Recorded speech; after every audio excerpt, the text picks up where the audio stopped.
ಲಿಂಗವೆನ್ನೆ ಲಿಂಗೈಕ್ಯವೆನ್ನೆ, ಸಂಘವೆನ್ನೆ ಸಮರಸವೆನ್ನೆ, ಆಯಿತೆನ್ನೆ ಆಗದೆನ್ನೆ, ನಾನೆನ್ನೆ ನೀನೆನ್ನೆ, ಚೆನ್ನಮಲ್ಲಿಕಾರ್ಜುನ ದೇವ ಲಿಂಗೈಕ್ಯವಾದ ಬಳಿಕ ಏನೂ ಎನ್ನೆ.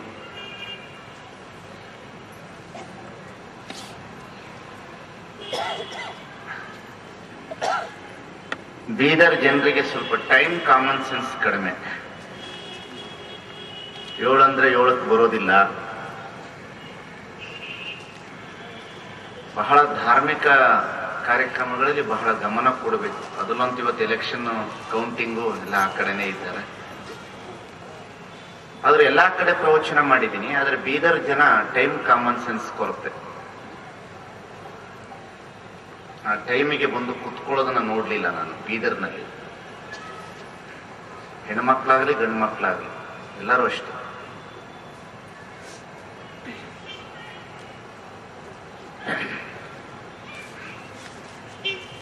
ಲಿಂಗದ ಕಲ್ಪನೆಯನ್ನು ಕುರಿತು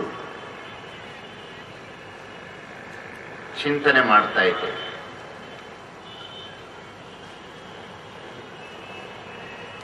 ಆ ಲಿಂಗದ ಅರಿವು ನಮಗೆ ಗೊತ್ತಾಗಬೇಕಾದ್ರೆ ದೇವರ ಸ್ವರೂಪ ಗೊತ್ತಾಗಬೇಕು ಅಂತ ಹೇಳ್ತಾ ಇದ್ದೀವಿ. ಮೊನ್ನೆನೂ ಇದೇ ವಿಷಯವನ್ನ ಮಂಡನೆ ಮಾಡ್ತಾ ಇದ್ದೆ. ಬಹಳ ಒಳ್ಳೆ ಸಬ್ಜೆಕ್ಟ್ ಇವತ್ತು. ಈ ಸಬ್ಜೆಕ್ಟ್ ಕೇಳಲಿಲ್ಲ ಅಂತಂದ್ರೆ ಮುಂದೆ ಬಸವ ತತ್ವನೇ ತಿಳಿಯೋದಿಲ್ಲ ಯಾರಿಗೂ. ಇವತ್ತಿನ ಸಬ್ಜೆಕ್ಟ್ ಗೊತ್ತಾಗ್ಲಿಲ್ಲ ಅಂದ್ರೆ ಮುಂದೆ ಬಸವ ತತ್ವನೇ ಅವರಿಗೆ ತಿಳಿಯೋದಿಲ್ಲ. ಕಾರಣ ಮೇನ್ ದೇವರ ಸ್ವರೂಪನೇ ಬಹಳ ಮುಖ್ಯವಾಗಿರ್ತಕ್ಕಂಥ ಒಂದು ಸಬ್ಜೆಕ್ಟ್, ದ ಗಾಡ್ ಕಾನ್ಸೆಪ್ಟ್ ಅಂತ.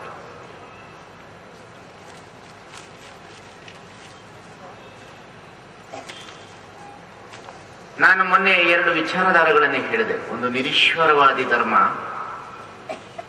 ಇನ್ನೊಂದು ಶೇಶ್ವರವಾದಿ ಧರ್ಮ.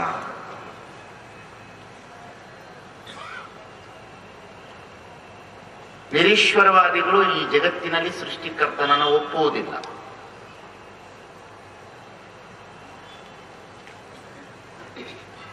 ಶೇಶ್ವರವಾದಿಗಳು ಈ ಜಗತ್ತಿನಲ್ಲಿ ಸೃಷ್ಟಿಕರ್ತನೊಬ್ಬನಿದ್ದಾನೆ ಅಂತ ನಂಬುತ್ತಾರೆ. ಹಾಗಾದ್ರೆ ಈ ಸೃಷ್ಟಿ ಜಡನೋ ಚೇತನ? ಬಹಳ ಮೂಲವಾದ ಒಂದು ಪ್ರಶ್ನೆ. ಈ ಸೃಷ್ಟಿ ಜಡ ಅಥವಾ ಚೇತನವು?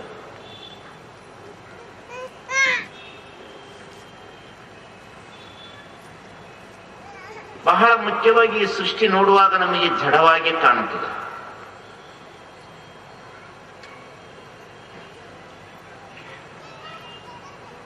ಹಾಗೆ ಜಡದೊಳಗಡೆ ಚೇತನವೂ ಇದೆ ಅನ್ನತಕ್ಕಂಥದ್ದನ್ನು ನಾವು ಕಾಣುತ್ತೇವೆ. ಈಗ ಜಗದೀಶ್ ಚಂದ್ರ ಬೋಸ್ ಅವರು ಮರಗಳಿಗೆ ಜೀವ ಇದೆ, ಗಿಡಗಳು ಉಸಿರಾಟವನ್ನು ಮಾಡುತ್ತವೆ ಅನ್ನತಕ್ಕಂಥದ್ದು ಸೈನ್ಸ್ನಲ್ಲಿ ನಾವು ನೋಡ್ತೇವೆ.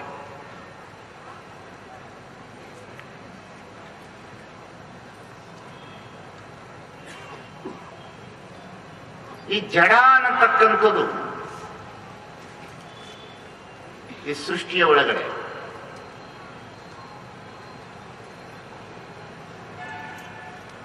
ವಾಸ್ತವಿಕವಾಗಿ ಜಡ ಇದೆಯೇ?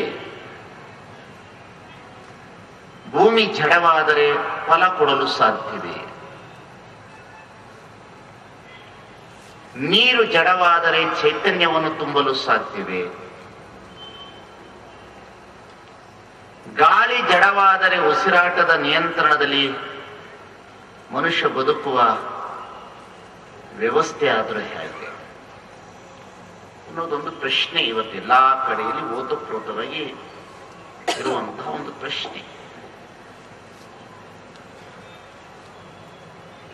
ನಾವೀಗ ಭೂಮಿನ ಜಡ ಅಂತ ಹೇಳ್ತೇವೆ ಸಹಜವಾಗಿ.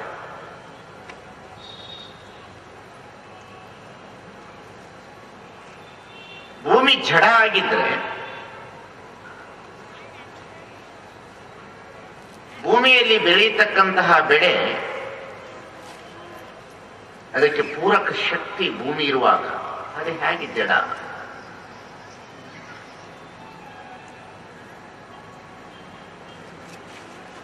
ನೀರು ಜಡವಾಗಿ ಕಂಡ್ರೆ ಕುಡಿದಾಗಲೇ ನಮ್ಮ ಬಾಯಾರಿಕೆ ನೀಗಿಸ್ತದೆ ಅಂತ ಅನ್ನೋದಾದ್ರೆ ನೀರು ಹೇಗೆ ಜಡ?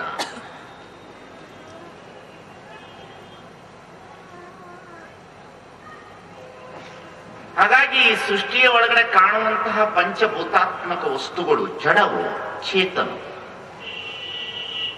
ಇದು ಬಹಳ ದೊಡ್ಡ ಪ್ರಶ್ನೆ ಇವತ್ತು ವಿಜ್ಞಾನಿಗಳಿಗೆ, ಆಧ್ಯಾತ್ಮವಾದಿಗಳಿಗೆ, ಜಿಜ್ಞಾಸುಗಳಿಗೆ ಇನ್ನೂ ಚರ್ಚೆನೇ ನಡೀತಾ ಇದೆ. ಅದು ಪರಿಪೂರ್ಣತೆಯನ್ನ ಕಾಣಕ್ಕೆ ಸಾಧ್ಯನೇ ಇಲ್ಲ ಅನ್ನತಕ್ಕಂಥ ರೀತಿಯಲ್ಲಿ ಚರ್ಚೆ. ಯಾಕಂದ್ರೆ ವಿಜ್ಞಾನಿಗಳು ಈ ಸೃಷ್ಟಿಗೆ ಒಬ್ಬ ಸೃಷ್ಟಿಕರ್ತನಿಲ್ಲ ಅನ್ನತಕ್ಕಂಥ ಅವರ ವಾದ. ಆಧ್ಯಾತ್ಮವಾದಿಗಳು ಈ ಸೃಷ್ಟಿಯಲ್ಲಿ ಒಬ್ಬ ಪರಮಾತ್ಮನನ್ನತಕ್ಕಂಥ ಶಕ್ತಿ ಇದೆ ಅನ್ನತಕ್ಕಂಥದ್ದು ಅವರ ವಾದ. ಲೋಕಾಯತರು ಅಂತ ಬರ್ತಾರೆ, ಆಗ್ನೇಯವಾದಿಗಳು ಅಂತ ಬರ್ತಾರೆ. ಲೋಕಾಯತರು, ಆಗ್ನೇಯವಾದಿಗಳು, ಚಾರುವಾಹಕರು, ಆಧ್ಯಾತ್ಮವಾದಿಗಳು, ಸಮಾಜವಾದಿಗಳು, ಆಧ್ಯಾತ್ಮವಾದಿಗಳು ಏನು ಹುಟ್ಟುಕೊಂಡಿದ್ದಾರೆ. ಅದು ಹೇಳಲಾರದಷ್ಟು ಪದಗಳು ಹುಟ್ಟಿದೆ, ಹೇಳಲಾರದಷ್ಟು ಚರ್ಚೆ ನಡೀತಾನೇ ಇದೆ. ಆದ್ರೆ ಒಂದು ತೀರ್ಮಾನಕ್ಕೆ ನಾವು ಬರಲಿಕ್ಕೆ ಪ್ರಯತ್ನ ಪಡ್ತೇವೆ. ಏನು? ಈ ಸೃಷ್ಟಿಯನ್ನು ನಡೆಸ್ತಕ್ಕಂಥ ಒಬ್ಬ ಕ್ರಿಯೇಟರ್ ಇದ್ದಾನೆ. ಇದ್ದಾನೆ ಅಂದ ಕೂಡಲೇ ಅವನು ಇವನು ಅಂತಲ್ಲ ಬಳಸುವ ಪದ. ಒಂದು ವಸ್ತು ಇದೆ, ಅದು ಇಲ್ಲದೆ ಇದೇನು ನಡೀತಾ ಇಲ್ಲ ಅನ್ನತಕ್ಕಂಥದ್ದು ಎಲ್ಲರ ವಾದ. ಬಹಳ ಜನ ಕೇಳ್ತಾರೆ, ಅವನಿದ್ರೆ ಮತ್ತೆ ಯಾಕೆ ಇಷ್ಟು ಬಡತನ ಇಟ್ಟಿದ್ದಾನೆ? ಅವನಿದ್ರೆ ಯಾಕೆ ಸರಿಯಾಗಿ ಸರಿ ಸಮಾನವಾಗಿ ಮಳೆ ಕೊಡೋದಿಲ್ಲ? ಆ ಶಕ್ತಿ ಇದ್ರೆ ಯಾಕೆ ಸರಿಯಾಗಿ ಸಮ ಪ್ರಮಾಣದಲ್ಲಿ ಈ ಸೃಷ್ಟಿಯೊಳಗಡೆ ಮನುಷ್ಯರಿಗೆ ಬುದ್ಧಿಯನ್ನು ಕೊಡ್ಲಿಕ್ಕೆ ಪ್ರಯತ್ನ ಪಡ್ತಾ ಇಲ್ಲ? ಅವ ಕುರುಡಿಗಳನ್ನ ಪರಿವರ್ತನೆ ಮಾಡಬೇಕಲ್ಲ, ಭಯೋತ್ಪಾದಕರಿಗೆ ಒಂದಿಷ್ಟು ಬುದ್ಧಿ ಹೇಳಬೇಕಲ್ಲ. ಯಾಕೆ ಅವರೆಲ್ಲ ಯಾಕೆ ಉಟ್ಕೊಂಡಿದ್ದಾರೆ?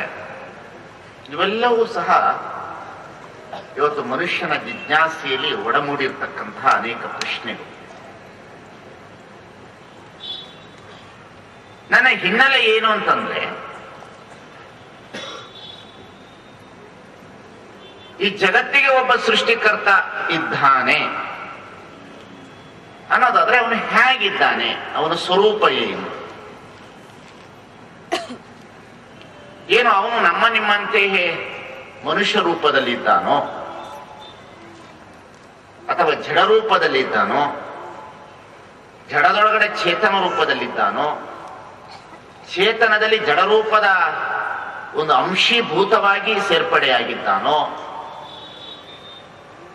ಇವೆಲ್ಲವೂ ಸೈನ್ಸ್ ರೀ. ಶರಣರು ಬಹಳ ದೊಡ್ಡ ಸಮಾಜ ವಿಜ್ಞಾನಿಗಳು, ಬಹಳ ಅತಿ ಅದ್ಭುತವಾದಂತಹ ಸಮಾಜ ವಿಜ್ಞಾನಿಗಳು ಶರಣರು. ಅವರ ವಾದವೇ ಅಷ್ಟು ಅದ್ಭುತವಾದಂತಹ ಒಂದು ವಾದ. ಹೌದಪ್ಪ, ದೇವರಿದ್ದಾನೆ ಅಂತ ನೀನು ಒಪ್ಪುವುದಾದರೆ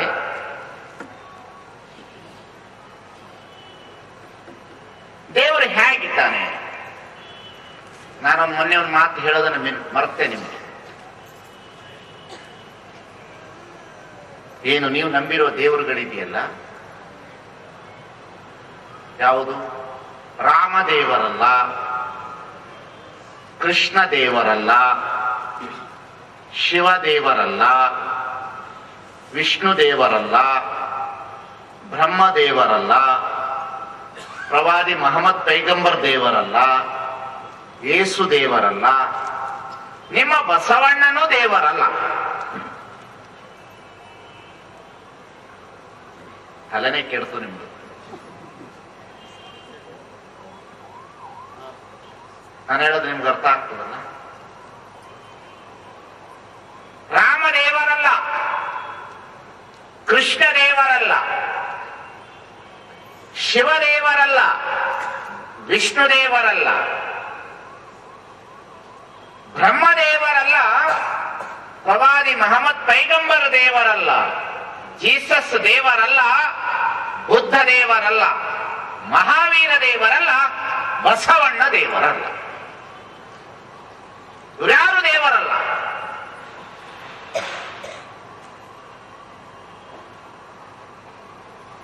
ನೀವು ನಂಬಿರ್ತಕ್ಕಂತಹ ಪ್ರತಿಯೊಂದು ರೂಪ ಇರುವ ವಸ್ತುಗಳೆಲ್ಲವೂ ದೇವರಲ್ಲ.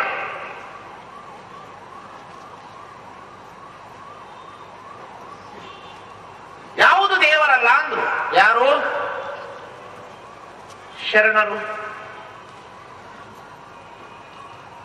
ಹಾಗಾದ್ರೆ ದೇವರು ಯಾರು ಅಂತ ಅವರ ಹತ್ರ ಚರ್ಚೆ ನಡೆದಾಗ ಅನುಭವ ಮಂಟಪದೊಳಗಡೆ ಒಂದು ಸ್ಪಷ್ಟೀಕರಣಕ್ಕೆ ಬರ್ತಾರೆ. ಬಹಳ ಮುಖ್ಯವಾದ ಸ್ಪಷ್ಟೀಕರಣ. ಈ ದೇವರು ಅನ್ನತಕ್ಕಂಥ ಅಸ್ತಿತ್ವ ಸರಿಯಾಗಿ ತಿಳಿದುಬಿಡ್ತು, ಲಿಂಗ ಸಾಧನೆಗೆ ಹೊರಟು ಬಿಡ್ತಾರೆ. ಆತ್ಮದ ಅನುಭವ ನೋಡ್ಲಿಕ್ಕೆ ಪ್ರಾರಂಭ ಆಗ್ತದೆ. ದೇವರ ಸ್ವರೂಪದ ಅಸ್ತಿತ್ವ ತಿಳಿತು, ಲಿಂಗ ತತ್ವ ತಿಳಿಯುತ್ತದೆ. ದೇವರ ಸ್ವರೂಪ ತಿಳಿಲಿಲ್ಲ ಅಂದ್ರೆ ಲಿಂಗ ತತ್ವ ತಿಳಿಯೋದಿಲ್ಲ. ನೀವು ಕಟ್ಟಿಕೊಂಡಿರ್ತಕ್ಕಂತಹ ಲಿಂಗವು ದೇವರಲ್ಲ.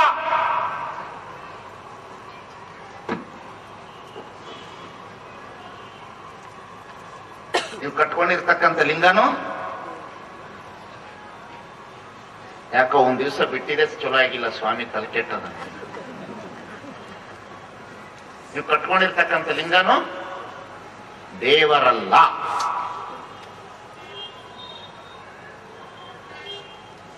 ಹಾಗಾದರೆ ದೇವರು ಯಾರು? ನಾ ದೇವರಿಲ್ಲ ಅಂತ ಹೇಳ್ತಾ ಇಲ್ಲ, ಮತ್ತು ಅದನ್ನು ಚೆನ್ನಾಗಿ ಗಮನ ಇಟ್ಕೊಳ್ಬೇಕು.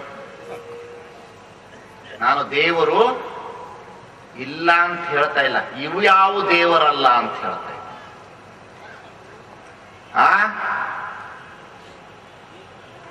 ನಾನು ದೇವರಿಲ್ಲ ಅನ್ನುವ ಭಾವವನ್ನು ಹೇಳ್ತಾ ಇಲ್ಲ, ಇವು ಯಾವ ದೇವರಲ್ಲ. ಕಾಶಿ, ರಾಮೇಶ್ವರ, ಗೋಕರ್ಣ, ಷಷ್ಟಿಗಳಿರುವ ದೇವರು ದೇವರಲ್ಲ. ಈಶಾವಾಸ್ಯಮಿದಂ, ಉಪನಿಷತ್ತಿನಲ್ಲಿ ಒಂದು ಮಾತು ಬರುತ್ತೆ, ಈಶಾವಾಸ್ಯಮಿದಂ, ಎಲ್ಲಾ ಕಡೆಯಲ್ಲಿ ದೇವರಿದ್ದಾನೆ ಅಂತ ಅದು ಒಪ್ಪುತ್ತೆ. ಹಾಗಾದ್ರೆ ಈ ಸೃಷ್ಟಿಯನ್ನು ಮಾಡಿರ್ತಕ್ಕಂತಹ ಸೃಷ್ಟಿಕರ್ತ ಜಡನೋ ಚೇತನವೋ?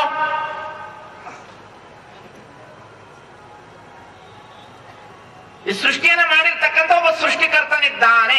ಈ ಸೃಷ್ಟಿ ಬರುವ ಪೂರ್ವದಲ್ಲಿ ಒಂದು ಶಕ್ತಿ ಇತ್ತು. ಅದು ಹೇಗಿತ್ತು? ತನ್ನಷ್ಟಿಗೆ ತಾನಿತ್ತು. ಎದರೊಳಗಿತ್ತು? ಅದರೊಳಗೆ ಇತ್ತು. ಎದರೊಳಗಿತ್ತು? ಅದರೊಳಗೆ ಇತ್ತು. ಹೇಗಿದ್ದಪ್ಪ ನೀನು ಅಂತ ಕೇಳಿದ್ರೆ ಪ್ರಭುದೇವರು ಹೇಳ್ತಾರ, ಹಮ್ಮು ಬಿಮ್ಮುಗಳಿಲ್ಲದಂದು, ಸುರಾಳ ನಿರಾಳಗಳಿಲ್ಲದಂದು, ಶೂನ್ಯ ನಿಶೂನ್ಯಗಳಿಲ್ಲದಂದು, ಸಚರಾಚರಗಳು ರಚನೆಗೆ ಬಾರದಂದು, ಗುಹೇಶ್ವರ ನೀ ಇದ್ದೆಯಲ್ಲ ಇಲ್ಲದಂತೆ. ಒಂದು ವಚನ. It's very beautiful regard concept in sharanas. ಶರಣರಷ್ಟು ದೇವರ ಸ್ವರೂಪ ಅಸ್ತಿತ್ವ ಹೇಳುವವರು ಇನ್ಯಾರೂ ಇಲ್ಲ. ನಾವು ದ್ವೈತ, ಅದ್ವೈತ, ವಿಶಿಷ್ಟ ಅದ್ವೈತ, ಶಕ್ತಿಯ ಶಿಷ್ಟ ಅದ್ವೈತ, ಶೂನ್ಯ ಸಿದ್ಧಾಂತ.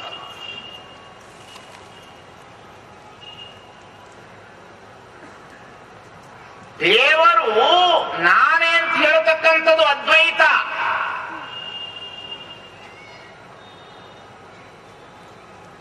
ದೇವ ಮತ್ತು ಜೀವ ಮತ್ತು ಪರಮಾತ್ಮ ಬೇರೆ ಇದೆ ಅಂತ ಹೇಳ್ತಕ್ಕಂಥದ್ದು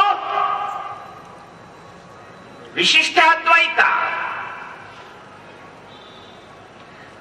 ದೇವರು ನಾನೇ ಅಂತ ಹೇಳ್ತಕ್ಕಂಥದ್ದು ಅದ್ವೈತ ಆಯಿತು, ದೇವ ಮತ್ತು ಪರಮಾತ್ಮ ಬೇರೆ ಅನ್ನತಕ್ಕಂಥದ್ದು ವಿಶಿಷ್ಟ ಅದ್ವೈತ ಆಯಿತು.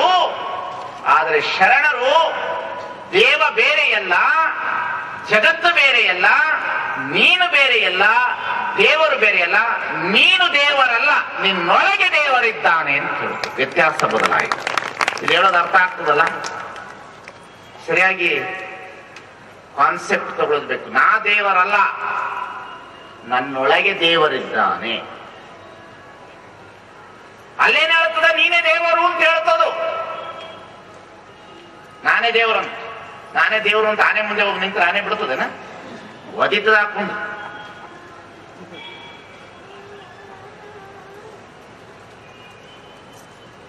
ಇಲ್ಲಿ ನಾನೇ ದೇವರಲ್ಲ, ದೇವ ಭಾವವನ್ನು ಅಳವಡಿಸಿಕೊಳ್ಳುವ ವ್ಯವಸ್ಥೆ, ವಸ್ತುಗಳನ್ನು ಪರಿವರ್ತನೆ ಮಾಡಿಕೊಳ್ಳುವ ವ್ಯವಸ್ಥೆ. It is ಡಿಫೈಡ್. ಭಾವಗಳನ್ನು ಉದಾತ್ತೀಕರಣ ಮಾಡಿಕೊಳ್ಳುವ ವ್ಯವಸ್ಥೆ, ಭಾವಗಳನ್ನು ಉದಾತ್ತೀಕರಣ ಮಾಡಿಕೊಳ್ಳುವ ವ್ಯವಸ್ಥೆ. ಅದಕ್ಕಾಗಿ ಶರಣ ಸಿದ್ಧಾಂತ ಇದೆಯಲ್ಲ, ಸಂಪೂರ್ಣವಾಗಿ ಭಿನ್ನನೆ. ಎಲ್ಲ ಸಿದ್ಧಾಂತಗಳಿಗೂ ಭಿನ್ನ ಆಯಿತು. ನೀನೇ ದೇವರು, ನೀನೇ ದೇವರು, ನೀನೇ ದೇವರಲ್ಲ, ನಿನ್ನೊಳಗೆ ದೇವರು. ಬಹಳ ಜನ ನೀನೇ ದೇವರು ಅಂತ. ನಾ ದೇವರಾದ್ರೆ ಏನ್ ನಡೀತದೆ ನಮ್ಮ ಕೈಯಲ್ಲಿ? ಒಂದು ಸಾಸಿವೆನೂ ಉದ್ಭವಿಸ್ಲಿಕ್ಕಾಗಲ್ಲ, ಕಡ್ಡಿನೂ ತೆಗಿಲಿಕ್ಕಾಗೋದು. ಹಾಗಾದ್ರೆ ನಿನ್ನೊಳಗೆ ದೇವರಿದ್ದಾನೆ ಅಂದ್ರೆ ಯಾವ ರೀತಿಯಲ್ಲಿ ಇದ್ದಾನೆ? ನಿನ್ನೊಳಗಡೆ ದೇವರಿದ್ದಾನೆ ಅನ್ನುವುದಾದರೆ ಯಾವ ರೀತಿಯಲ್ಲಿ ದೇವರಿದ್ದಾನೆ?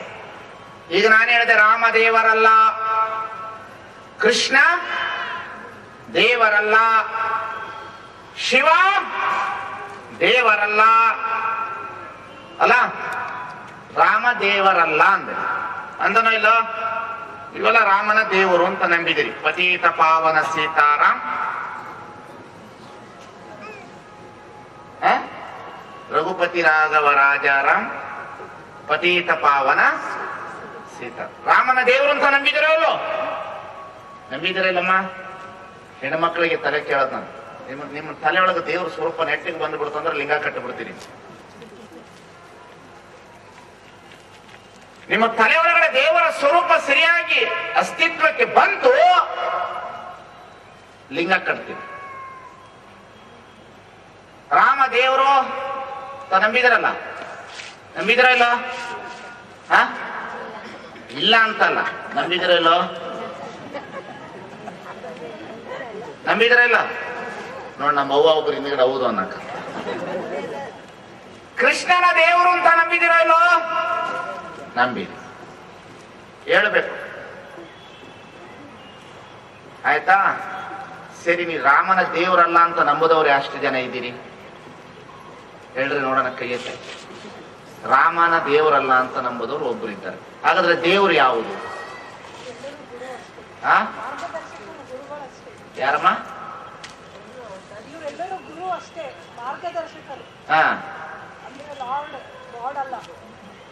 ಏನಂದ್ರಿ?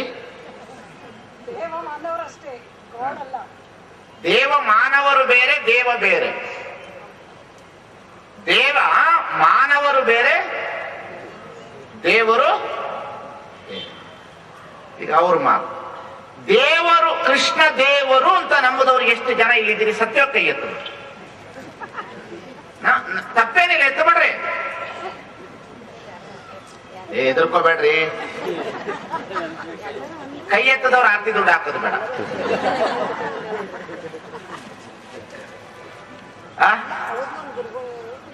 ಈ ಕಡೆಗೆ ಎಷ್ಟು ಜನ ಇದ್ದೀರಿ ದೇವರು, ಕೃಷ್ಣ ದೇವರು ಅಂತ ನಂಬುದು?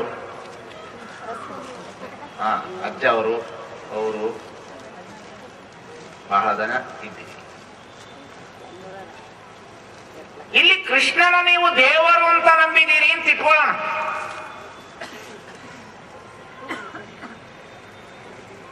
ಕೃಷ್ಣನ ನೀವು ದೇವರು ಅಂತ ನಂಬುವುದಾದರೆ ಕೃಷ್ಣನ ತಂದೆ ಯಾರು?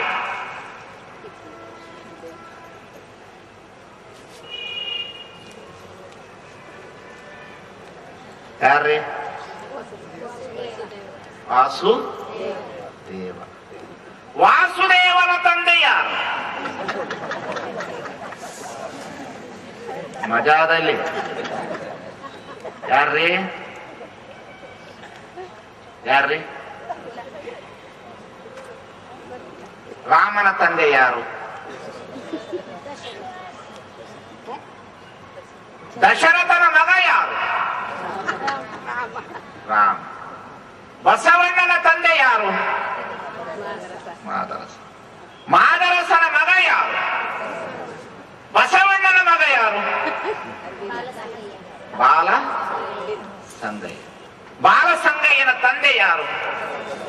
ಬಸವಣ್ಣ. ಅಲ್ಲ ಅಲ್ವಾ? ಇದು ನಿಮಗೆಲ್ಲರಿಗೂ ಗೊತ್ತಿರ್ತಕ್ಕಂಥ ವಿಷಯ. ಕೃಷ್ಣ ದೇವರಾದರೆ ಕೃಷ್ಣನನ್ನ ಸಾಯಿಸಿದವರು ಯಾರು? ಕೊಂದವರು ಯಾರು? ಯಾರ್ರೀ? ಯಾರು? ಕೃಷ್ಣ ಬೇರೆ, ಕೃಷ್ಣನ ಪ್ರಜ್ಞೆ ಬೇರೆ. ಸರಿಯಾಗಿ ಅರ್ಥ ಮಾಡ್ಕೊಳ್ಬೇಕು. ಬಸವ ಬೇರೆ, ಬಸವನ ಪ್ರಜ್ಞೆ ಬೇರೆ. ರಾಮ ಬೇರೆ, ರಾಮನ ಪ್ರಜ್ಞೆ ಬೇರೆ. ಕೃಷ್ಣನನ್ನ ಯುದ್ಧದಲ್ಲಿ ಕೊಲ್ಲುವವರು ಯಾರು? ಕೃಷ್ಣ ಕೊಲ್ತಾರ ಇಲ್ಲ? ಯಾರು? ಯಾರ್ರೀ? ಬೇಡ. ಎಲ್ಲಿಗೆ ಹೊಡಿತಾನೆ? ಪಾದಕ್ಕೆ ಹೊಡಿತಾನೆ. ಆವಾಗ ಕೃಷ್ಣ ಏನಾಗ್ತಾನೆ? ಸಾಯಿ. ನೀವು ನಂಬಿರುವಂತಹ ಕೃಷ್ಣ ದೇವರಾಗಿದ್ದರೆ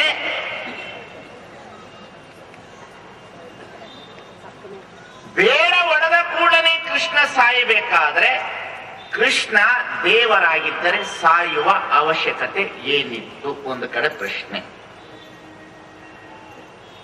ಆಯ್ತಾ? ಯಾರ ಮನೆಯಲ್ಲಿ ಶಿವನ ಫೋಟೋ ಇದೆ? ಶಿವನ ಫೋಟೋ ಯಾರ ಮನೆಯಲ್ಲಿದೆ? ಓಂ ನಮ ಶಿವಾಯ ಟಿವಿ ಸೀರಿಯಲ್ ನೋಡಿದಿರಿ? ನೋಡಿದಿರಲ್ಲೋ? ಓಂ ನಮ ಶಿವಾಯ ಟಿವಿ ಸೀರಿಯಲಿನಲ್ಲಿ ಶಿವ ಎರಡು ಕೈಗಳನ್ನ ಕೆಳಗಡೆ ಇಟ್ಕೊಂಡು ಧ್ಯಾನ ಮಾಡ್ತಿರ್ತಕ್ಕಂತಹ ಪೋಸ್ ನೋಡಿದಿರಿ? ನೋಡಿದಿರಿ ಅಂದ್ರೆ ಯಾರಾದ್ರು ನೋಡಿದಿರಿ? ಧ್ಯಾನಕ್ಕೆ ಕೂತಿರುವ ಚಿತ್ರಣ ನೋಡಿದಿರಿ? ನೋಡಿಲ್ಲ ಅಲ್ಲ? ಕಣ್ಣು ಮುಚ್ಚಿ ಧ್ಯಾನ ಮಾಡುವ ಶಿವನ ಫೋಟೋ ಯಾರ್ಯಾರು ನೋಡಿದಿರಿ? ಬಹಳ ಜನ ನೋಡಿದ್ರಿ ಅಲ್ಲ? ಬಹಳ ಜನ. ಕಣ್ಣು ಮುಚ್ಚಿ ಧ್ಯಾನ ಮಾಡುವ ಶಿವನ ಫೋಟೋ ನೀವು ನೋಡಿರ್ಬೇಕಾದ್ರೆ ಆ ಶಿವನೇ ದೇವರಾಗಿದ್ದರೆ ಅವನು ಕಣ್ಣು ಮುಚ್ಚಿ ಧ್ಯಾನ ಮಾಡುವ ಅವಶ್ಯಕತೆ ಏನಿತ್ತು?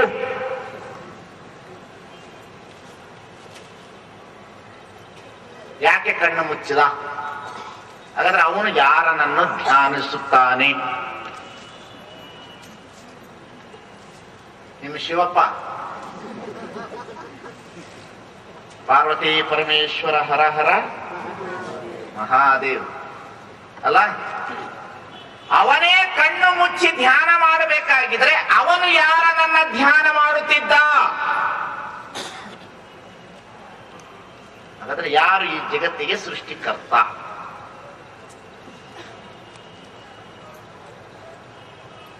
ಅಲ್ವಾ? ಶಿವನ ತಂದೆ ಯಾರು? ಯಾರ್ರಿ? ಶಿವಪುರಾಣದಲ್ಲಿ ಶಿವನ ತಂದೆ ಯಾರು?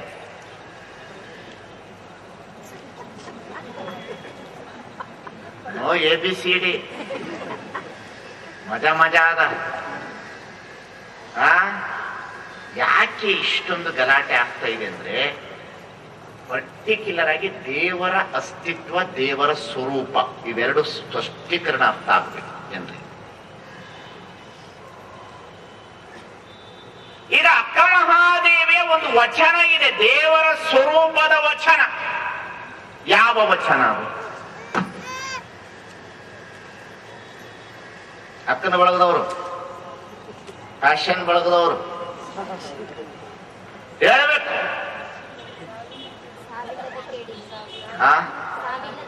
Very good. ಜೋರಾಗಿ ಚಪ್ಪಾಳೆ ಒಂದು ಕಟ್ಟಿಯಲ್ಲ.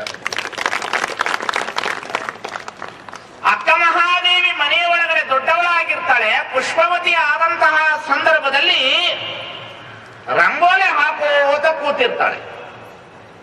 ರಂಗೋಲೆ ಹಾಕುವಂತಹ ಸಂದರ್ಭದಲ್ಲಿ ಅವಳ ತಾಯಿ ಬಂದು ಕೇಳ್ತಾಳೆ, ಏನ್ ಮಾಡ್ತಾ ಇದ್ಯಾ? ರಂಗೋಲೆ ಹಾಕ್ತಾ ಇದ್ದೇನೆ. ರಂಗೋಲೆ ಆಗ್ತಾ ಇದೆಯಾ ಅಂತಂದ್ರೆ ಯಾವ ರಂಗೋಲೆ ಆಗ್ತಾ ಇದೆಯಾ? ಇಲ್ಲ, ಶ್ರೀಶೈಲ ಮಲ್ಲಿಕಾರ್ಜುನನ ದೇವಸ್ಥಾನದ ರಂಗೋಲೆ ಆಗ್ತಾ ಇದ್ದೀನಿ. ಆವಾಗ ಅವಳ ತಾಯಿ ಲಿಂಗಮ್ಮ ಹೇಳ್ತಾಳ, ಯಾಕೆ ಶ್ರೀಶೈಲದ ಮಲ್ಲಿಕಾರ್ಜುನನ ಚಿತ್ರ ಹಾಕ್ತೀಯಾ? ನಿನ್ನ ಮದುವೆ ಆದ ಮೇಲೆ ನಿನ್ನನ್ನು ನಾನು ಶ್ರೀಶೈಲಕ್ಕೆ ಕಳಿಸ್ಕೊಡ್ತೇನೆ, ನೀನು ಯಾಕೆ ಚಿಂತೆ ಮಾಡ್ತೀಯ ಅಂದ್ರೆ ಆಕೆ ಹೇಳುದು, ಯವ್ವ ನನ್ನ ಮದುವೆ ಆಗೋಗದ ಅಂದ. ಯಾರು? ಏನಂದ್ಲು? ನನ್ನ ಮದುವೆ ಆಗೋಗಿದೆವಾ, ನನ್ನ ಮದುವೆ ಮುಗಿದೋಗಿದೆ, ನನ್ನ ಮದುವೆ ಮುಗಿದೋಗಿದೆ ಅಂತಂದು ಕೂಡ ತಾಯಿಗೆ ಆಶ್ಚರ್ಯ ಆಯಿತು ಲಿಂಗಮ್ಮನಿಗೆ. ಏನಪ್ಪಾ ಮದುವೆ ಆಗೋಯ್ತು ಅಂತ ಹೇಳ್ತಾ ಇದ್ದಾಳಲ್ಲ ಇವಳು.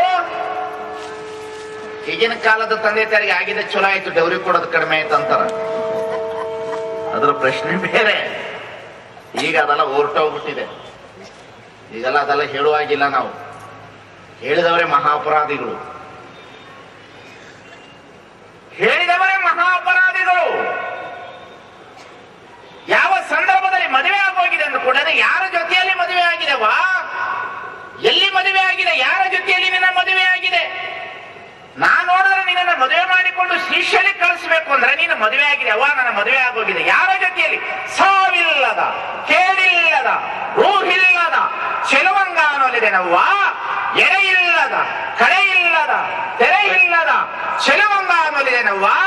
ನೀನು ಕೇಳ ತಾಯೇ, ಈ ಸಾವ ಕೆಡುವ ಗಂಡರ ನೊಯ್ದು ಒಲೆಯೊಳಗಿಕ್ಕವ್ವ ಅಂದಾಕಿ. ಸಾವ ಕೆಡುವ ಗಂಡರ ನೊಯ್ದು ಒಲೆ ಒಳಗಿಕ್ಕೊಂಡು ನಾಳೆ ಇಟ್ಟಿಕ್ಕೀರಿ ನೀವ್ಯಾರು ಒಲೆ ಒಳಗೆ. ಇಲ್ಲಿ ಒಂದು ಪದ ಬಳಸಿದಾಳೆ ಅವಳು. ಏನು ಪದ ಬಳಸಿದಾಳೆ? ಸಾವಿಲ್ಲದ. ಏನು ಪದ?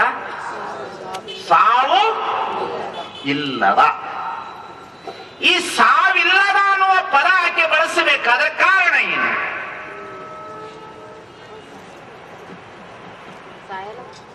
ಸರಿಯಾಗಿ ಅರ್ಥ ಮಾಡ್ಕೋಬೇಕು ಇವತ್ತಿನ ತತ್ವ ಸಿದ್ಧಾಂತ. ಸಾವಿಲ್ಲ ಅಂತ ಪದ ಬಳಸಬೇಕಾದ್ರೆ ಕಾರಣ ಏನು? ಯಾಕೆ ಸಾವಿಲ್ಲ? ಹುಟ್ಟಿಲ್ಲ, ಹುಟ್ಟಿಲ್ಲ ಅಂತಂದ ಮೇಲೆ ಸಾವಿಲ್ಲ. ಹಾಗಾದ್ರೆ ರಾಮ ಹುಟ್ಟಿದಾನೆ, ಸತ್ತಿದ್ದಾನೆ. ದೇವರು ಕೃಷ್ಣ ಹುಟ್ಟಿದಾನೆ, ದೇವರ ಹೇಳ್ಬೇಕು, ಜೋರಾಗಿ ಹೇಳ್ಬೇಕು. ಇಲ್ಲ. ಶಿವ ಹುಟ್ಟಿದಾನೆ, ದೇವರ ಕೃಷ್ಣ 10 ದಶಾವತಾರ ಅಲ್ಲ. ಬಸವಣ್ಣ ಹುಟ್ಟಿದ್ದಾರೆ, ದೇವರ ಸರಿಯಾಗಿ ಹೇಳ್ಬೇಕು, ಜೋರಾಗಿ.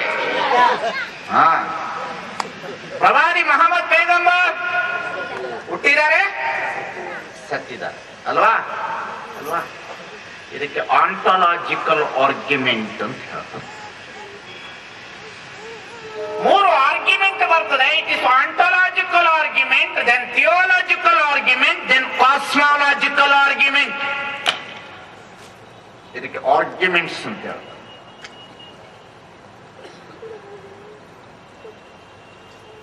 ನಿನ್ನ ಹೆಸರೇನಪ್ಪ?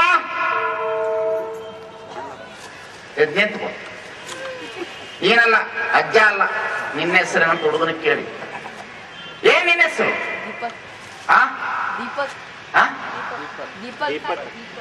ದೀಪಕ್. ದೀಪಕ್ ನೀನು ಹುಟ್ಟಬೇಕಾದ್ರೆ ಯಾರು ಕಾರಣ?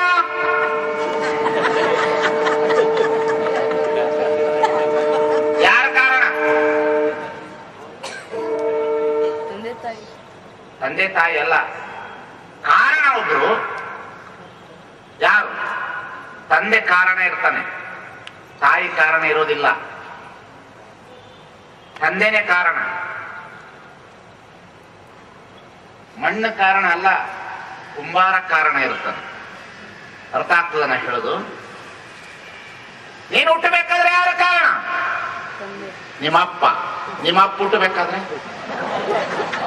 ಅವರಪ್ಪ ಹುಟ್ಟಬೇಕಾದ್ರೆ ಅವರಪ್ಪ ಹುಟ್ಟಬೇಕಾದ್ರೆ ಅವರಪ್ಪ ಹುಟ್ಟಬೇಕಾದ್ರೆ ಅವರಪ್ಪ ಹುಟ್ಟಬೇಕಾದ್ರೆ ಬೆಳಗಾನ ಇದೇ ಮಾಡೋಣ.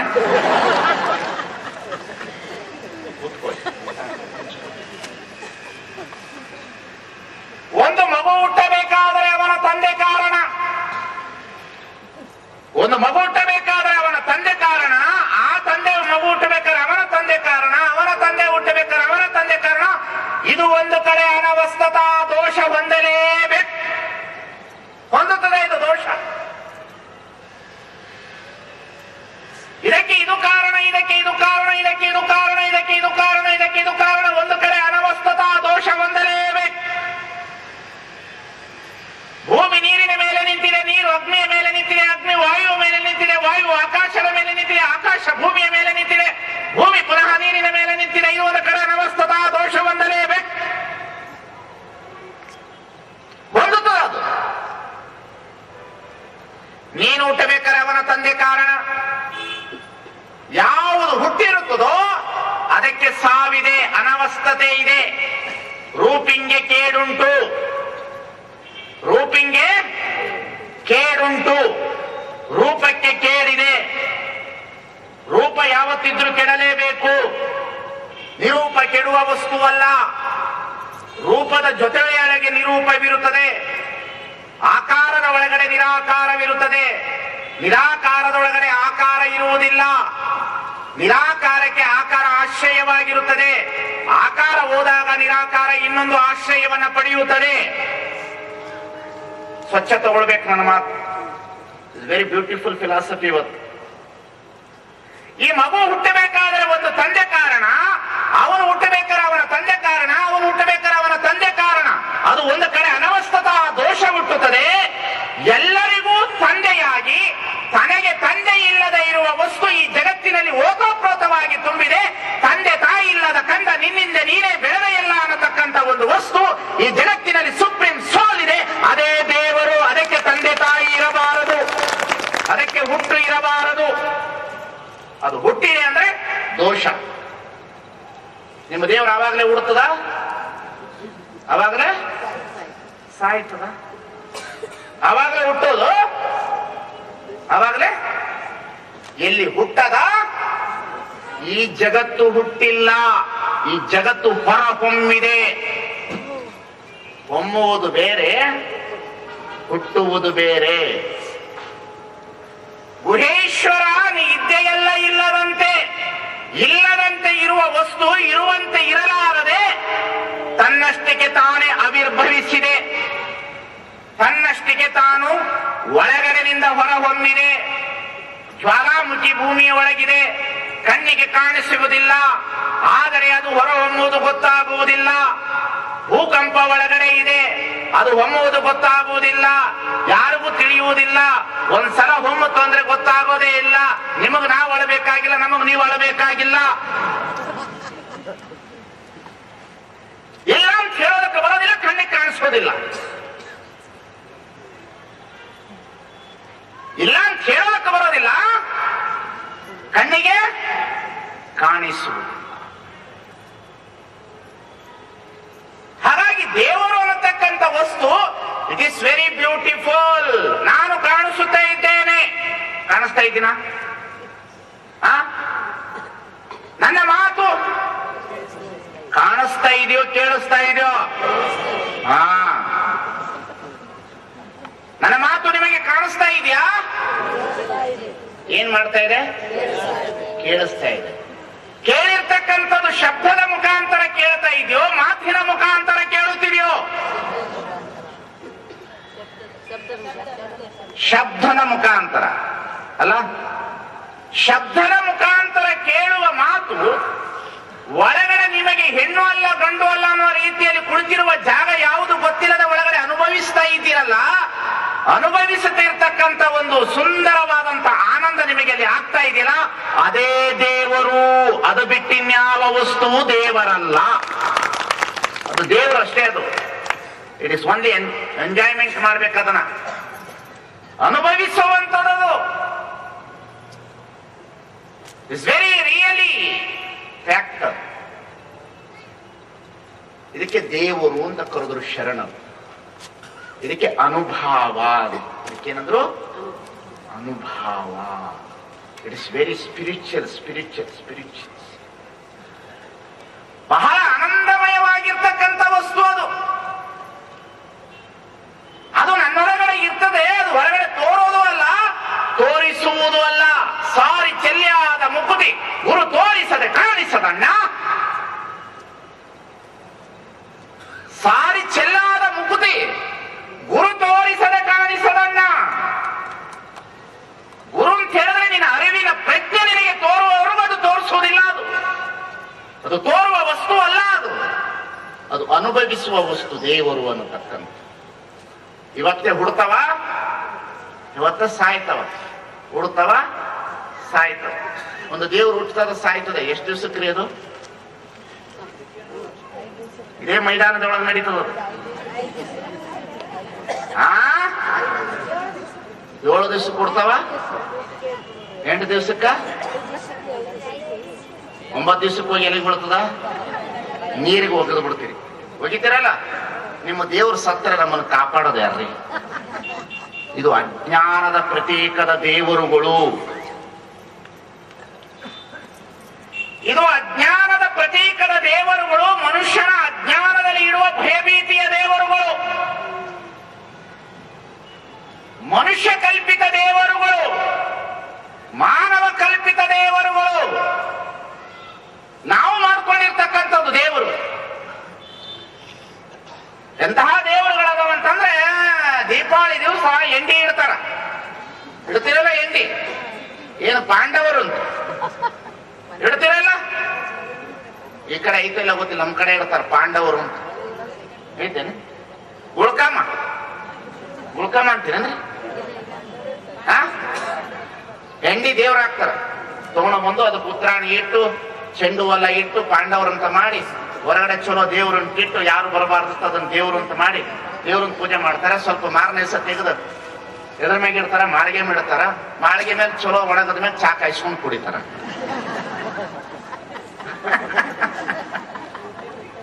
ಮಾಳಿಗೆ ಮೇಲೆ ಇಟ್ಟು ಏನ್ ಮಾಡ್ತಾರ? ಅದನ್ನ ಚಾ ಕಾಯಿಸ್ಕೊಂಡು ಕುಡಿತಾರ ದೇವರು. ನಿಮ್ಮ ದೇವರುಗಳನ್ನ ಹೇಳ್ತೇನೆ, ಈ ಭಾರತದ ದೇವರ ವಿಚಿತ್ರ ವರ್ತನೆಗಳನ್ನ ಹೇಳ್ತೇನೆ. ಎಷ್ಟು ಹಾಸ್ಯಾಸ್ಪದ ಅದಂದ್ರ, ಈಗ 7 ದಿವಸ ಕೊಡ್ತಾವ, 7 ದಿವಸಕ್ಕ ಸಾಯ್ತಾನೆ. ಯಾರವನು? ಯಾರು? ವಕ್ರತುಂಡ ಮಹಾಕಾಯ ಕೋಟಿ ಸೂರ್ಯ ಸಮಪ್ರಭಾ ಶುಕ್ಲಾಂಬರಧರಂ ಶಶಿವರ್ಣಂ ಚತುರ್ಭುಜಂ. ಅಲ್ರಿ, ಅಷ್ಟು ಚಲೋ ಸೊಂಡ್ಲಿಟ್ಕೊಂಡಿರತಕ್ಕಂಥ ದೇವ್ರು ಹುಟ್ಟಾನ. ನಿಮ್ ಮನೆಗೆ ಅಂತಹ ಒಬ್ಬ ಮಗ ಹುಟ್ಟಿದ್ರೆ ಅವ್ನ ಹಿಡ್ಕೊಂಡು ವಾಕಿಂಗ್ ಹೋಗ್ತೀರಿ ಸಂಜೆ ಹೊತ್ತು. ಒಂದಿಷ್ಟು ತುಟಿ ಸೀಳಿದ್ರೆ ಕರ್ಕೊಂಡು ಹೋಗಲ್ಲ ಮಕ್ಕಳನ್ನ ಇವರು.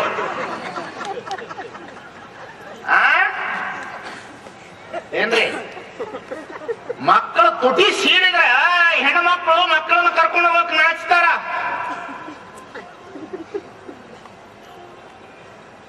ಹೋಗ್ಲಿ, ದೇವ್ರು ಆ ರೀತಿ ಹುಟ್ಟಾನ ಅಂತ ಹೇಳಿ ನಿಮಗೆ ಕಲ್ಪನೆ ಮಾಡಿ ಇಟ್ಟಿದಾರಲ್ಲ, ಪುರಾಣದ ಕಲ್ಪನೆ. ಪುರಾಣವೆಂಬುದು ಪುಂಡರ ಗೋಷ್ಠಿ. ಪುಂಡರ ಗೋಷ್ಠಿ ಅದು. ಪುರಾಣವೆಂಬುದು ಪುಂಡರ ಗೋಷ್ಠಿ ಅದು. ಪುಂಡರು ಮಾಡಿರ್ತಕ್ಕಂಥದ್ದು. 7 ದಿವಸ ಗಣಪತಿ ಇಡೋದು, 8ನೇ ದಿವಸಕ್ಕೆ ಮೆರವಣಿಗೆ ಮಾಡೋದು, ಲಕ್ಷಾಂತರ ರೂಪಾಯಿ ಹಾಳು ಮಾಡೋದು, ಕುಡಿಯಾರದ ಮಕ್ಕಳು ಕುಡಿಯೋದು, ಸೇದೋದು, ಪಿಕ್ಚರ್ ಕಾರ್ಡ್ ಹಾಕೋದು, ಗಣಪತಿ ಹಿಂದಗಡೆ ಕುತ್ಕೊಂಡು ಇಸ್ಪೇಟ್ ಆಡೋದು ಭಾರತೀಯ ಸಂಸ್ಕೃತಿಗಳು. ಎಲ್ಲಿ ಸಂಸ್ಕೃತಿ ಅದ? ಎಲ್ಲಿ ಅದ ಧರ್ಮ? ಹುಬ್ಬಳ್ಳಿ ಒಳಗಡೆ ಕೈಕಾಲು ನಡಗುತ್ತದ್ರಿ ಗಣಪತಿ ಬಿಡೋವರೆಗೂ. ಹುಬ್ಬಳ್ಳಿ ಧಾರವಾಡದಲ್ಲಿ ಗಣಪತಿ ಬಿಡೋ ದಿವಸ ತಂದೆ ತಾಯಿಗಳು ಜೀವ ಎದೆ ಮೇಲೆ ಎದೆ ಇಟ್ಕೊಂಡು ಕೂತಿರ್ತಾರೆ. ಮಕ್ಕಳು ಬರ್ತವೋ ಇಲ್ಲವೋ, ಕುಡಿದು ಯಾರು ಕೊಂದು ಬಿಟ್ಟಾರೋ, ಹಿಂದೂ ಮುಸ್ಲಿಂ ಗಲಾಟೆ ಶುರು ಆಗ್ಬಿಡ್ತದ. ಇವ್ರನ್ನವ್ರು ಕೊಲ್ಲೋದು, ಅವ್ರನ್ನಿವ್ರು ಕೊಲ್ಲೋದು. ದೇವರ ವಿಷಯದಲ್ಲಿ ಎಷ್ಟು ದೊಡ್ಡ ರಾಧಾಂತ ಆಯಿತು. ಬಸವಣ್ಣ ಇದಕ್ಕೆಲ್ಲ ಸೊಲ್ಯೂಷನ್ ಕೊಟ್ಟ. ಈ ಜಗತ್ತಿನಲ್ಲಿ ಬಸವಣ್ಣನ ಹಿಡಿಯಲಾರದಕ್ಕಾಗಿ ಭಾರತ ಇಷ್ಟು ದೇವರ ವಿಷಯದಲ್ಲಿ ನಲುಗ್ತಾ ಇದೆ ಅನ್ನತಕ್ಕಂಥದನ್ನು ಕಂಡುಕೊಳ್ಳಬೇಕಾಗಿದೆ. ಬಸವಣ್ಣನವರನ್ನು ಹಿಡಿಯಲಾರದಕ್ಕಾಗಿ ಇಷ್ಟು ನಲುಗ್ತಾ ಅದು ನೋಡ್ಬೇಕ್ರಿ ಕತೆ, ಎಷ್ಟು ಚಲೋ ಕತೆ ಎಣದಾರ ಅಂತ ನೋಡ್ಬೇಕು. ಒಂದ್ ದಿವಸ ಪಾರ್ವತಿಗೆ ಜಳಕ ಮಾಡ್ಬೇಕು ಅಂತ ಅನಿಸ್ತಂತೆ. ಅವಳೆಂತ ಕೊಳಕೆ ಇರ್ಬೋದು, ಹೊಲಸೋಳು ಅವಳೆಂತ, ಅವಳಿಗೆ ನಿರಿಲು ಲೈಫಾಯು ಶಾಂಪು ಯಾರು ಸಿಗ್ಲಿಲ್ಲ ಅಂದ್ರೆ ಯಾಕೆ ಕೊಳಕಿ. ಅವಳಿಗೆ ಜಳಕ ಮಾಡ್ಬೇಕು ಅಂತ ಅನಿಸ್ತಂತ. ಆವಾಗ ಅಂದಂತ ನಾ ಜಳಕ ಮಾಡ್ತೀನಿ, ನೀನ್ ಮನೆಗಿರ್ಬೇಡ ಹೊರಗೋಗು ಅಂದಂತ. ಯಾರಿಗೆ? ಯಾರು? ಸಾಕ್ಷಾತ್ ಪರಮಾತ್ಮ ಶಿವ. ಅವನ ಮನೆ ಬಾತ್ರೂಮ್ ಬಾಕ್ಲಿರ್ಲಿಲ್ಲ. ಅವ ಜಳಕ ಮಾಡ್ಬೇಕಾಗಿತ್ತು ಪಾರ್ವತವ್ವ. ಇವ ಎಲ್ಲಿಗೆ ಬಂದ? ಬೀದರ್ಗೆ ಬಂದಂತೆ. ಯಾರಿಗೆ? ಸಂತೆಗೆ ಬರ್ಲಿಲ್ಲ ಅಂತ. ಬೀದರ್ ಒಳಗಡೆ, ಇಡೀ ದೇಶದ ಒಳಗಡೆ ಬೀದರ್ ಅಂತಹ 7ನೇ ನಗರ, ಸ್ವಚ್ಛ ನಗರ ಯಾವುದಿಲ್ಲ, ನೋಡ್ಕೊಂಡು ಹೋಗೋಣ ಅಂತ ಬಂದಂತೆ ಬೀದರ್ಗೆ. ಹರ್ಷಗುಪ್ತ ಯಜ್ಞದನಂತ ಮಾತಾಡಕ್ ಬಂದಿದ್ದ. ಬೀದರ್ ಒಳಗಡೆ ಸಂತೆ ಮಾಡಕ್ ಬಂದಿದ್ದ. ಇವಳು ಜಳಕ ಮಾಡಕ್ ಹೋಗ್ಬೇಕಾಗಿತ್ತು, ಬಾತ್ರೂಮ್ಗೆ ಬಾಕ್ಲಿರ್ಲಿಲ್ಲ. ಪುರಾಣ ಇದು. ನಮ್ಮ ಹೆಣ್ಮಕ್ಳಿಗೆ ಒಪ್ಸುದ್ರಿ ಇಂಥ ವಿಚಾರಗಳನ್ನು ಹೇಳಿ. ಇಂತಹ ಹೊಲಸು ಕಥೆಗಳು ಏನಾದ್ರು ಈ ಜಗತ್ತಿನಲ್ಲಿ. ಎಂತೆಂತಹ ಹೊಲಸು ಕಥೆಗಳನ್ನ ಎಣದು ಸಮಾಜದಲ್ಲಿ ದೇವರು ಧರ್ಮ. ಇನ್ನು ಷಣ್ಮುಖ ಹುಟ್ಟಿದ್ ಹೇಳಲೇಬಾರದು, ಬೆನ್ನಾಗ ಹುಟ್ಟಾನ ಹೊಲಸ್ರಿ. ಅವ ಅಯ್ಯಪ್ಪ ಹುಟ್ಟಾನಂತ, ಅವ ವಿಷ್ಣು ಹೆಣ್ಣಾದ್ನಂತ, ಶಿವ ಗಂಡು ಆದ್ನಂತ. ಹರಿ ಹರ ಸುತ ಅಂತೆ. ಅವನು ಹರಿ, ಅವನು ಹರ, ಇಬ್ರು ಗಂಡು ಮಕ್ಕಳು. ಅವನು ಹುಟ್ಟ್ಯಾನಂತೆ ಅಯ್ಯಪ್ಪ. ಥೂ ಥೂ ಥೂ.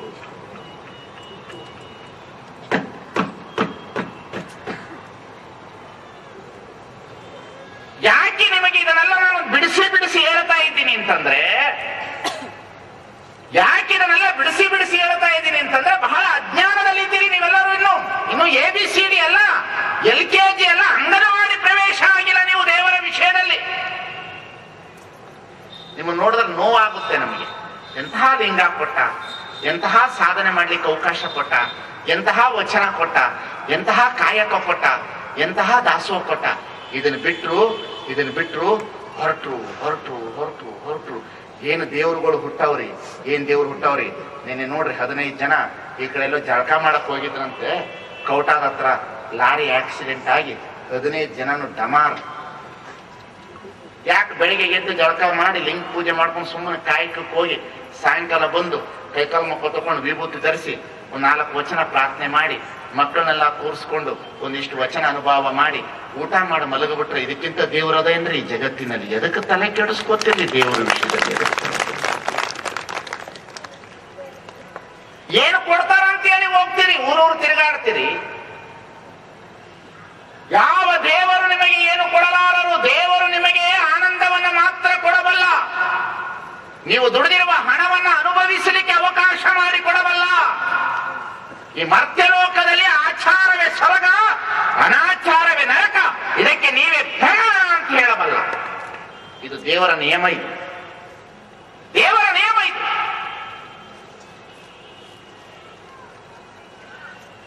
ಅವ ಜಳಕ ಮಾಡ್ಲಿಕ್ಕೆ ಇವಳು ಹೋಗಿದ್ದು, ಅವ ಬಾಕ್ಲಿರ್ಲಿಲ್ಲ. ಆವಾಗ ಏನ್ ಮಾಡಲಂತ, ಮೈಯಾಗ ಮಣ್ಣು ತುಂಬಿತಂತ ಒಂದು ಪುಟ್ಟಿ ಮಣ್ಣು ತೆಗೆದಂತ್ರಿ. ಬಾಬಾ ಏನು ಕೊಳಕ್ರಿ ಯಾಕೆ? ಮತ್ತೆ ಪಾರ್ವತಿ ಯಾಕೆ? ಎಲ್ಲಿ? ವೈಕುಂಠ ಅಲ್ಲ, ಎಲ್ಲಿದವಳು? ಅಧಿಪತಿಯವಳು, ಕೈಲಾಸದ ಅಧಿಪತಿಯವಳು.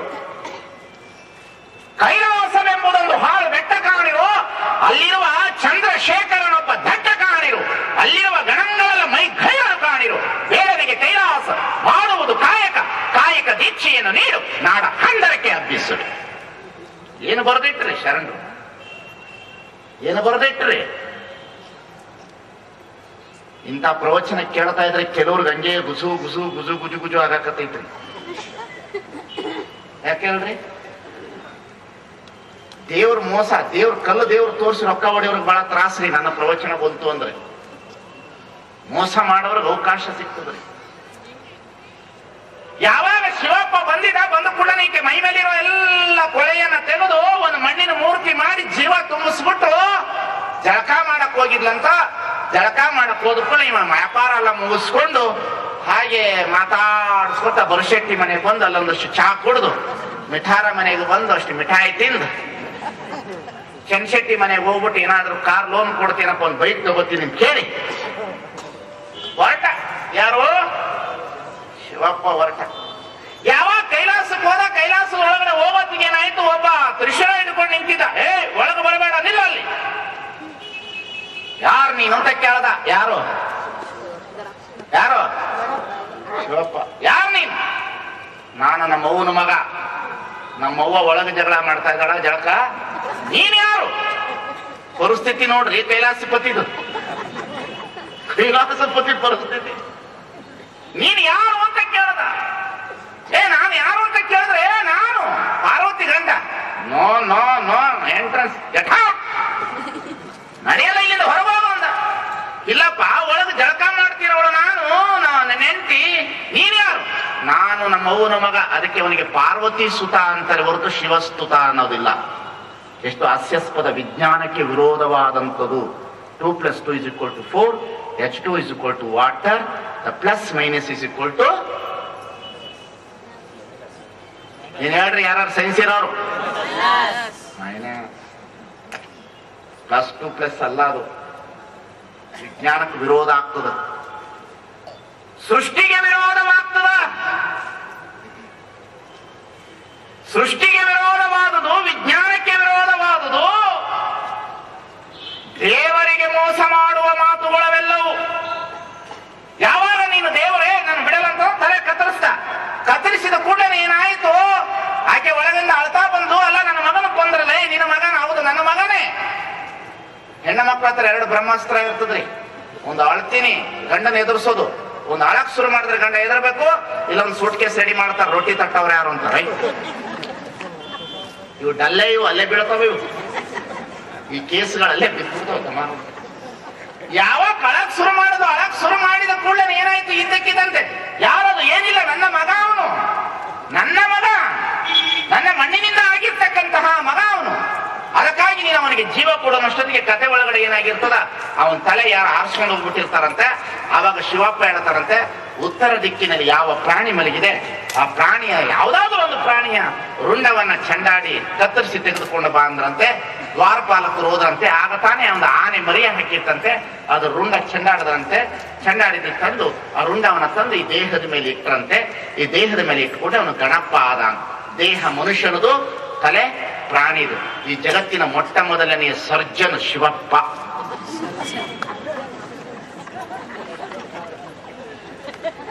ಈ ಜಗತ್ತಿನ ಮೊಟ್ಟ ಮೊದಲನೆಯ ಸರ್ಜನ್ ಯಾರು? ಶಿವಪ್ಪ. MBBS ಸುಳ್ಳು, ವೆಟನರಿ ಡಾಕ್ಟರ್ ಸರ್ವಜ್ಞನು ಸುಳ್ಳು, ಆಯುರ್ವೇದಕ ಸುಳ್ಳು, KLE ಸುಳ್ಳು. ಸ್ವಾಮಿ ಮನುಷ್ಯನ ದೇಹಕ್ಕೆ ಪ್ರಾಣಿಯ ತಲೆಯನ್ನ ಕೂರಿಸಿದ್ರು ಅಂತಂದ್ರ ಎಷ್ಟು ವಿಸ್ಮಯ! ಇದು ವಿಜ್ಞಾನಕ್ಕೆ ವಿಸ್ಮಯವಾಗೋಯ್ತು. ವಿಜ್ಞಾನಕ್ಕೆ ವಿಸ್ಮಯವಾಯಿತು. ಇದನ್ನ ವಿಚಾರ ಮಾಡಿದವರು ಶರಣರು. ಇದನ್ನ ವಿಚಾರ ಮಾಡಿ ಏನು ಮಾಡಿದ್ರು? ಶಿವಪ್ಪ ಅಂತಂದ್ರೆ ಯಾರು ಅಂತ ಹೇಳಿದ್ರು, ನಾದ ಪ್ರಿಯ ಶಿವನೆಂಬರು ನಾದ ಪ್ರಿಯ ಶಿವನಲ್ಲವಯ್ಯ, ವೇದ ಪ್ರಿಯ ಶಿವನೆಂಬರು ವೇದ ಪ್ರಿಯ ಶಿವನಲ್ಲವಯ್ಯ. ನಾದವ ಮಾಡಿದ ರಾವಣನಿಗೆ ಅರೆಯಾಯುಷ್ಯವಾಯಿತು, ವೇದವ ನೋಡಿದ ಬ್ರಹ್ಮನ ಶಿರವಾಯಿತು. ನಾದ ಪ್ರಿಯನೂ ಅಲ್ಲ, ವೇದ ಪ್ರಿಯನೂ ಅಲ್ಲ, ಭಕ್ತಿ ಪ್ರಿಯ ನಮ್ಮ ಕೂಡಲ ಸಂಗಮ ದೇವ. ಏನ್ರಿ ಅದು? ಆ ಗಣಪತಿ ಪೂಜೆ ಮಾಡ್ತಾರ ನೋಡ್ಬೇಕು. 8 ದಿವಸ ಕಡ್ಬಿಟ್ಟು ಪೂಜೆ ಇಟ್ಟು ಎಲ್ಲ ಮಾಡಿ ತಗೊಂಡು ನೀರಿಗೆ ಹೋಗಿರ್ತಾರೆ. ನಿಮ್ಮ ಮಕ್ಕಳನ್ನ ಹೋಗಿದ್ರೆ ಎಲ್ಲಾರು ದೇವ್ರು ಹುಟ್ಟಕ್ ಸಾಧ್ಯನಾ? ದೇವ್ರು ಸಾಯಕ್ ಸಾಧ್ಯನಾ? ಇನ್ನು ಕೆಲವ್ರಿಗೆ ಮೈ ಮ್ಯಾಗ ದೇವ್ರು ಬರ್ತದ್ರಿ. ಇವ್ರಂತ ಲಫಂಗ್ರ ಯಾರಿಲ್ಲ, ಟೋಟಲಿ ಲಫಂಗ್ರಿ ಇವ್ರು. ತೈ ತೈ ತೈ ಅಂತ ಕುಣಿತಾವ್ರಿ ಅವು ಹೊಲಸು. ಬಸವ ಕೇಂದ್ರದಿಂದ ಕರಾವ ಮಾಸ್ ಮಾಡ್ತೇವೆ ನಾವು. ನಾಳೆ 1 ಕೋಟಿ ರೂಪಾಯಿ ರೊಕ್ಕ ಕೊಡ್ತೇವೆ. ಬೀದರ್ ಭಾಗದಲ್ಲಿ ಯಾರಿಗಾದ್ರೂ ಮೈ ಮೇಲೆ ದೇವರು ಬರ್ತಾ ಇದ್ರ, ಬೀದರ್ ನಗರದೊಳಗಡೆ ಸಿಟಿ ಒಳಗಡೆ ದೇವರು ಬರ್ತಾ ಇದ್ರ, ಹೇಳಿಕೆ ಹೇಳ್ತಾ ಇದ್ರ, ಅವ್ರಿಗೆ ನಾಳೆ 1 ಕೋಟಿ ರೂಪಾಯಿ ಕೊಡ್ತೇವೆ ನಾವು. ದೇವರು ಅಂತ ಹೇಳಿದ್ರೆ ಸರ್ವಜ್ಞ, ದೇವರು ಅಂತ ಹೇಳಿದ್ರೆ ಸರ್ವಶಕ್ತ, ದೇವರು ಅಂತ ಹೇಳಿದ್ರೆ ಎಲ್ಲವನ್ನ ಮಾಡುವವನು, ದೇವರು ಅಂತ ಹೇಳಿದ್ರೆ ಎಲ್ಲವನ್ನ ನೋಡುವವನು. ನಮಗೇನು ಹೇಳೋದು ಬೇಡ. ಪಾಕಿಸ್ತಾನದ ಬಾರ್ಡರ್ ಅಲ್ಲಿ ಭಯೋತ್ಪಾದಕರಿದ್ದಾರ ಅಂತ ಮೈ ಮೇಲೆ ಬರೋ ದೇವ್ರು ಹೇಳ್ಬಿಡ್ಲಿ ನಾಳೆ 1 ಕೋಟಿ ರೂಪಾಯಿ ನಾವು ಕೊಟ್ಟೇ ಬಿಡ್ತೀವಿ, ಮನಮೋಹನ್ ಸಿಂಗ್ ಪರಿಹಾರ ಆಗೋಗ್ತದ ಆ ಕಡೆ. ಎಂತಹ ಹುಚ್ಚರಿ, ಅದನ್ನ ಕೇಳಕ್ ನೀವು ಲೈನ್ ಗಟ್ಟು ಹೋಗ್ತೀರಿ ಹೆಣ್ಮಕ್ಳು. ಕೆಲವು ಹೆಣ್ಮಕ್ಳು ಕುಂತ್ಕೊಂಡ್ಸಲ್ಲ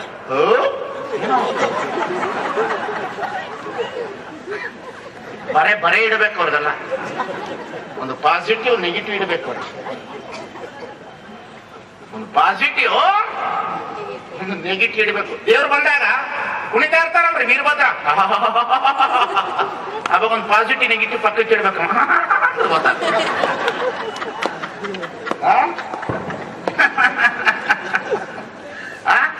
ಗೊತ್ತಾಗ್ತದೆ. ಸಮಾಜದೊಳಗಡೆ ಮೋಸ, ವಂಚನೆ, ಠಗ, ಯಾವುದು ದೇವರು ಸೇರಿದ ಕೂಡಲೇ ಶರಣರು ಹೇಳಿದ್ರು, ನೆಲದ ಮರೆಯ ನಿಧಾನದಂತೆ, ಫಲದ ಮರೆಯ ರುಚಿಯಂತೆ, ತಿಲದ ಮರೆಯ ತೈಲದಂತೆ, ಭಾವದ ಮರೆಯ ಬ್ರಹ್ಮವಾಗಿರುವ ಚೆನ್ನ ಮಲ್ಲಿಕಾರ್ಜುನ ನಿಲುವ ನರೆಯಬಾರದು ನೋಡ. ಎಷ್ಟು ಸುಂದರವಾದ ವಚನ ಹೇಳೋದಂದ್ರೆ, ಸಾವಿಲ್ಲದ ನನ್ನ ಗಂಡನಿಗೆ ಕೇಳಿಲ್ಲ, ನನ್ನ ಗಂಡನಿಗೆ ರೂಪ ಇಲ್ಲ, ನನ್ನ ಗಂಡನಿಗೆ ಕುರುಹಿ ಇಲ್ಲ, ಗಂಡರಿಗೆಲ್ಲ ಹೆಂಡಿರಾಗಿ ಆಳುವ ಜಗದ ಗಂಡ ಚೆನ್ನ ಮಲ್ಲಿಕಾರ್ಜುನನ ನಾನು ಮದುವೆ ಆಗಿದ್ದೇನೆ ಪ್ರಭು. ಅವನು ಸಿಗುವ ವಸ್ತು ಅಲ್ಲ, ಅನುಭವಿಸುವ ವಸ್ತು, ನೋಡುವ ವಸ್ತು ಅಲ್ಲ, ಆನಂದಿಸುವ ವಸ್ತು, ಮುಟ್ಟುವ ವಸ್ತು ಅಲ್ಲ, ಆಶ್ವಾಸಿದ ವಸ್ತು. ದೇವ್ರು ಎಲ್ಲಿದ್ದಾನಂತ ನೀವು ಗೊತ್ತೇನಾ? ಎಲ್ಲದಾನ ಗೊತ್ತೇನ? ತಟ್ಟೆಗೆ ಉಪ್ಪಿನಕಾಯಿ ಹಾಕದ ಹಿಂಗ್ ನಕ್ಕದ ಅಂತಲ್ಲ, ಅದೇ ದೇವ್ರು ಅಷ್ಟೇ. ದೇವ್ರು ದೇವ್ರಂದ್ರೆ ಹಿಂಗೇನು ತಿಳ್ಕೊಂಡಿ. ಏನು ದೇವ್ರಂದ್ರ ಉಪ್ಪಿನಕಾಯಿ ನಕ್ಕಿದ್ಕೊಂಡು ಅಷ್ಟೇ, ಇಷ್ಟೇ ಇರ್ತದದು. ಕ್ಷಣಿಕ ಮಾತ್ರದಿ ಸುಖ, ಕ್ಷಣಿಕ ಮಾತ್ರದಿ ಆನಂದ, ಕ್ಷಣಿಕ ಮಾತ್ರದಿ ಆನಂದ ಅದು. ಅಂತಹ ದೇವರದು, ಸಾಮಾನ್ಯವಾದ ದೇವರಲ್ಲ. ಅದಕ್ಕೆ 3 ವಿಭಾಗ ಮಾಡಿದ್ರು. ಪಿಂಡಾಂಡಗತವಾದಂತ ಚೈತನ್ಯ, ಬ್ರಹ್ಮಾಂಡಗತವಾದಂತ ಚೈತನ್ಯ, ಪಿಂಡಾಂಡ ಬ್ರಹ್ಮಾಂಡಕತೀತವಾದಂತಹ ಚೈತನ್ಯ. ಮೊದಲನೆಯದು ಪಿಂಡಾಂಡಗತವಾದಂತಹ ಚೈತನ್ಯ, ಎರಡನೆಯದು ಬ್ರಹ್ಮಾಂಡಗತವಾದಂತಹ ಚೈತನ್ಯ, ಮೂರನೆಯದು ಪಿಂಡಾಂಡ ಬ್ರಹ್ಮಾಂಡ ಕತೀತವಾದಂತಹ ಚೈತನ್ಯ. ಚೈತನ್ಯ ಅಂದ್ರೆ ಚೇತನ, ಬ್ರಹ್ಮಾಂಡ ಅಂತ ಹೇಳಿದ್ರೆ ಮ್ಯಾಟರ್. ಬ್ರಹ್ಮಾಂಡದೊಳಗಡೆ, ಜಡದೊಳಗಡೆ ಚೇತನ, ಜಡದೊಳಗಡೆ ಆತ್ಮ, ಜಡದೊಳಗಡೆ ಪರಮಾತ್ಮ, ಜಡದೊಳಗಡೆ ಸೃಷ್ಟಿ. ಪಿಂಡಾಂಡಗತವಾದಂತ ಚೈತನ್ಯ, ಬ್ರಹ್ಮಾಂಡಗತವಾದಂತ ಚೈತನ್ಯ, ಪಿಂಡಾಂಡ ಬ್ರಹ್ಮಾಂಡ ಕಥೀತವಾದಂತಹ ಚೈತನ್ಯ ಅಂತ 3 ಚೈತನ್ಯದೊಳಗಡೆ ದೇವರನ್ನ ವಿಂಗಡಣೆ ಮಾಡಲಿಕ್ಕೆ ಹೊರಟರು. ಅದರಲ್ಲಿ ಮೊದಲನೆಯದು ಪಿಂಡಾಂಡಗತವಾದಂತಹ ಚೈತನ್ಯ. ನಾಳೆ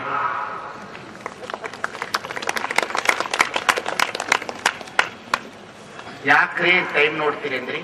ಸ್ವಲ್ಪ ಆರಾಮಿಲ್ರಿ ಅಷ್ಟೇ. ಶ್ರೀ ಗುರು ಬಸವ ಲಿಂಗಾಯ ನಮಃ.